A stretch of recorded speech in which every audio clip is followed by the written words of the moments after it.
నమస్తే, welcome to 9+ news. నేను సంగీత. కరీంనగర్ జిల్లాలో పట్టపగలు జరిగిన భారీ జ్యువెలరీ దోపిడీ కేసును ఎట్టకేలకు పోలీసులు ఛేదించారు. ఇది సాధారణ దొంగతనం కాదు.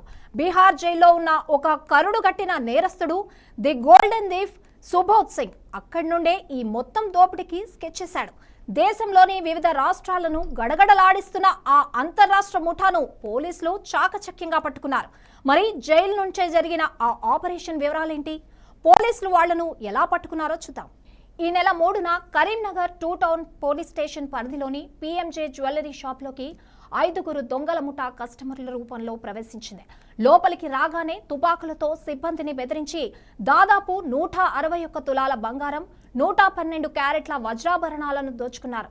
వాటి విలువ 82 లక్షల రూపాయలకు పైనే. అడ్డుకోబోయిన 4 సిబ్బందిపై కాల్పులు జరిపి గాయపరిచారు.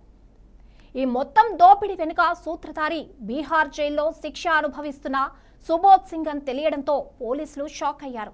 అతని ఆదేశాలతోనే ఈ ముఠా 2 నెలల క్రితం తెలంగాణలో అడుగుపెట్టింది. వీళ్లు చాలా ప్రొఫెషనల్స్. ఒక్కో సిమ్ కార్డును 10,000 రూపాయలకు కొని నకిలీ ఆధార్ కార్డులు, బైక్ నంబర్ ప్లేట్లు సృష్టించి ఖమ్మం, సిద్దిపేట, కరీంనగర్లలో రిక్కీ నిర్వహించారు. దోపిడీకి ముందు చంద్రపూర్ దగ్గరలో 6 పిస్టల్స్ సేకరించారు. మే 3న పక్కా ప్లాన్తో దోపిడీ చేసి 2 గ్రూపులుగా విడిపోయి పారిపోయారు.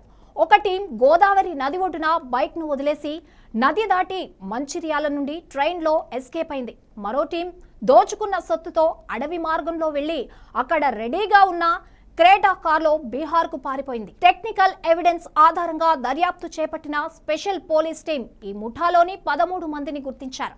13న ప్రధాన నిందితుడు రఘునాథ్ కర్మాకర్ను వెలిచాల ఎక్స్ రోడ్ దగ్గర అరెస్ట్ చేశారు. అతని సమాచారంతో బీహార్ అండ్ పశ్చిమ బెంగాల్లో మరో 2 నిందితులు రవీష్ కుమార్, మెహతాబ్ ఖాన్ ను అదుపులోకి తీసుకున్నారు. ప్రస్తుతం 3 నిందితులను అరెస్ట్ చేసి వారి నుండి 51,000 రూపాయల క్యాష్, మొబైల్ ఫోన్లు, నకిలీ ఆధార్ కార్డులను స్వాధీనం చేసుకున్నారు. అయితే దోచుకెళ్లిన కోట్ల విలువైన బంగారం, వజ్రాలు ఇంకా రికవరీ కాలేదు. పరారీలో ఉన్న సుబోధ్ సింగ్ సహా మిగతా నిందితుల కోసం 5 ప్రత్యేక బృందాలు బీహార్, వెస్ట్ బెంగాల్, జార్ఖండ్ రాష్ట్రాల్లో గాలిస్తున్నాయి. ఈ ఘటనతో అప్రమత్తమైన పోలీసులు జ్యువెలరీ షాపులు, బ్యాంకులు తప్పనిసరిగా హై క్వాలిటీ సీసీ కెమెరాలు, ఎమర్జెన్సీ అలారం వ్యవస్థలు ఏర్పాటు చేసుకోవాలని, అనుమానితులపై వెంటనే సమాచారం ఇవ్వాలని కీలక సూచనలు ఇచ్చారు. త్వరలోనే మిగతా నిందితులను పట్టుకుని సొత్తును రికవరీ చేస్తామని కరీంనగర్ పోలీసులు ధీమా వ్యక్తం చేశారు.